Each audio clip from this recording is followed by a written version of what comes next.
Anthony disposes of a body. Anthony followed Virginia out of the room, smiling a little to himself. Events had taken quite an unexpected turn. But as he bent over the figure in the chair, he grew grave again. "He's still warm," he said sharply. "He was killed less than half an hour ago." "Just before I came in?" "Exactly." He stood upright, drawing his brows together in a frown. Then he asked a question of which Virginia did not at once see the drift. "Your maid's not been in this room, of course?" "No." "Does she know that you've been into it?" "Why, yes, I came to the door to speak to her." "After you'd found the body?" "Yes." "And you said nothing?" "Would it have been better if I had?" "I thought she would go into hysterics, you see. She's French, you know, and easily upset. I wanted to think over the best thing to do." Anthony nodded, but did not speak. "You think it a pity, I can see." "Well, it was rather unfortunate, Mrs. Revel. If you and the maid had discovered the body together immediately on your return, it would have simplified matters very much. The man would then definitely have been shot before your return to the house, whilst now they might say he was shot after." "I see." He watched her taking in the idea, and was confirmed in his first impression of her formed when she had spoken to him on the steps outside.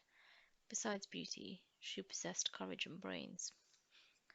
Virginia was so engrossed in the puzzle presented to her that it did not occur to her to wonder at this strange man's ready use of her name. Why didn't Elise hear the shot, I wonder?" she murmured. Anthony pointed to the open window as a loud backfire came from a passing car. "There you are. London's not the place to notice a pistol shot." Virginia turned with a little shudder to the body in the chair. "He looks like an Italian," she remarked curiously. "He is an Italian," said Anthony. "I should say that his regular profession was that of a waiter. He only did blackmailing in his spare time. His name might very possibly be Giuseppe." "Good heavens!" cried Virginia. "Is this Sherlock Holmes?" "No," said Anthony regretfully. "I'm afraid it's just plain, garden cheating. I'll tell you all about it presently. Now, you say this man showed you some letters and asked you for money. Did you give him any?" "Yes, I did." "How much?" £40. "That's bad," said Anthony, without manifesting any undue surprise. "Now let's have a look at that telegram." Virginia picked it up from the table and gave it to him. She saw his face grow grave as he looked at it. "What's the matter?" He held it out, pointing silently to the place of origin. "Barnes," he said, "and you were at Ranelagh this afternoon. What's to prevent you having sent it off yourself?" Virginia felt fascinated by his words. It was as though a net was closing tighter and tighter round her. He was forcing her to see all the things which she had felt dimly at the back of her mind. Anthony took out his handkerchief and wound it round his hand, and then picked up the pistol. "We criminals have to be careful," he said apologetically. "Fingerprints, you know." Suddenly she saw his whole figure stiffen. His voice, when he spoke, had altered. It was terse and curt. "Mrs. Revel," he said, "have you seen this pistol before?" "No," said Virginia wonderingly. "Are you sure of that?" "Quite sure." "Have you a pistol of your own?" "No." "Have you ever had one?" "No, never." "You are sure of that?" "Quite sure." He stared at her steadily for a minute, and Virginia stared back in complete surprise at his tone. Then, with a sigh, he relaxed. "That's odd," he said. "How do you account for this?" He held out the pistol. It was a small, dainty article, almost a toy, though capable of doing deadly work. Engraved on it was the name Virginia. "Oh, it's impossible!" cried Virginia. Her astonishment was so genuine that Anthony could not but believe in it. "Sit down," he said quietly. "There's more in this than there seemed to be first go off. To begin with, what's our hypothesis?" "There are only two possible ones. There is, of course, the real Virginia of the letters. She may have, somehow or other, tracked him down, shot him, dropped the pistol, stolen the letters, taken herself off. That's quite possible, isn't it? I suppose so, said Virginia unwillingly. The other hypothesis is a good deal more interesting. Whoever wished to kill Giuseppe wished also to incriminate you. In fact, that may have been their main objective.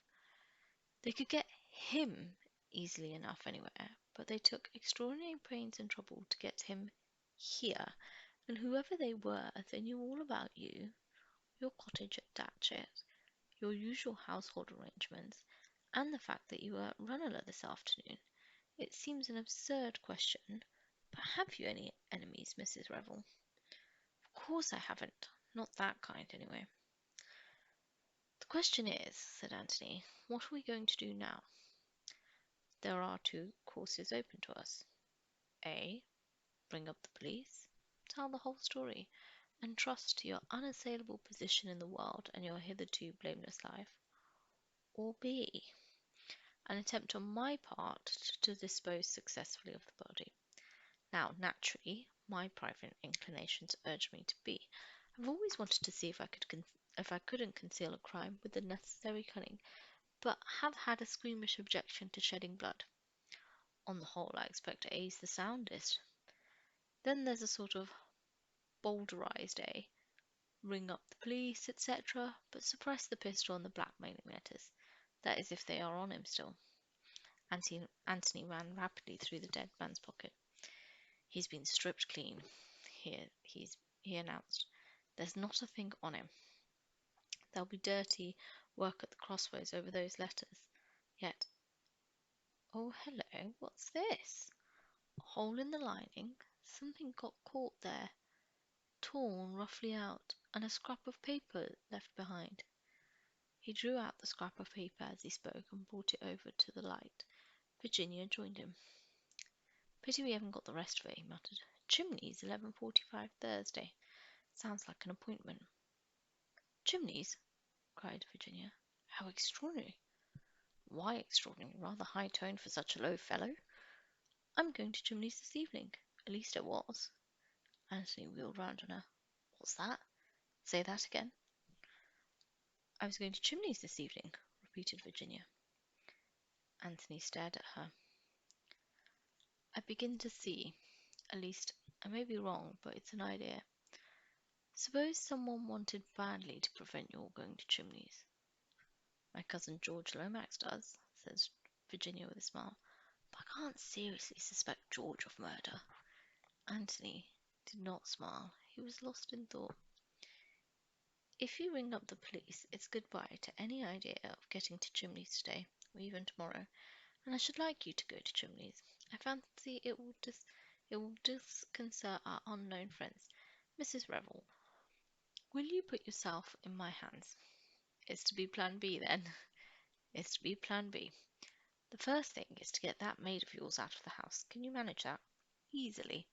Virginia went out in the hall and called up the stairs. Eliza! Eliza! Madame?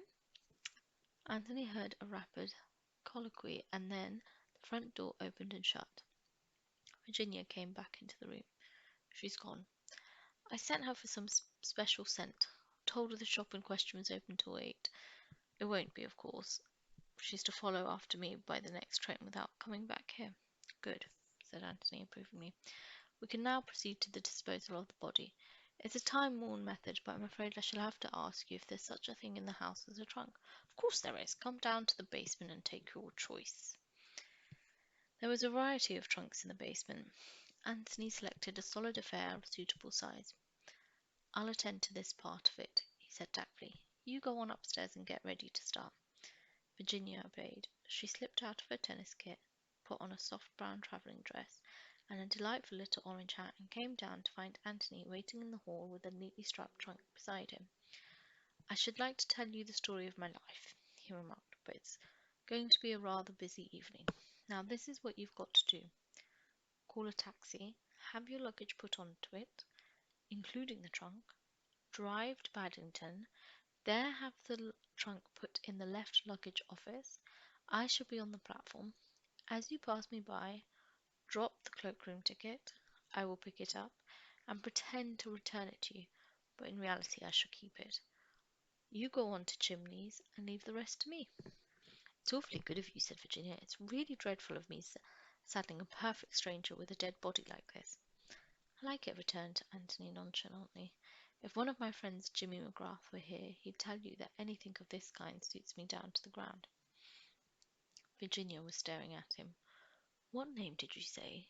Jimmy McGrath?" Anthony returned her glance keenly. "Yes, why? Have you heard of him?" "Yes, and quite lately." She paused irresolutely and then went on. "Mr. Cade, I must talk to you. Can't you come down to Chimneys? You'll see me before very you'll see me before very long, Mrs. Revel. I'll tell you that. Now, exit conspirator A by back door slinkingly. Exit conspirator B in blaze of glory by front door to taxi." The plan went through without a hitch. Anthony, having picked up a second taxi, was on the platform and duly retrieved the fallen ticket. He then departed in search of a somewhat battered second-hand Morris Cowley, which he had acquired earlier in the day, in case it should be necessary to his plans. Returning to Paddington in this, he handed the ticket to the porter, who got the trunk out of the cloakroom and wedged it securely at the back of the car. Anthony drove off. His objective now was out of London, through Notting Hill, Shepherd's Bush, down Goldhawk Road, through Brentford and Hounslow, till he came to the long stretch of road midway between Hounslow and Staines. It was a well-frequented road, with motors passing continually. No footmarks or tyre marks were likely to show. Anthony stopped the car at a certain spot. Getting down, he first obscured the number plate with mud.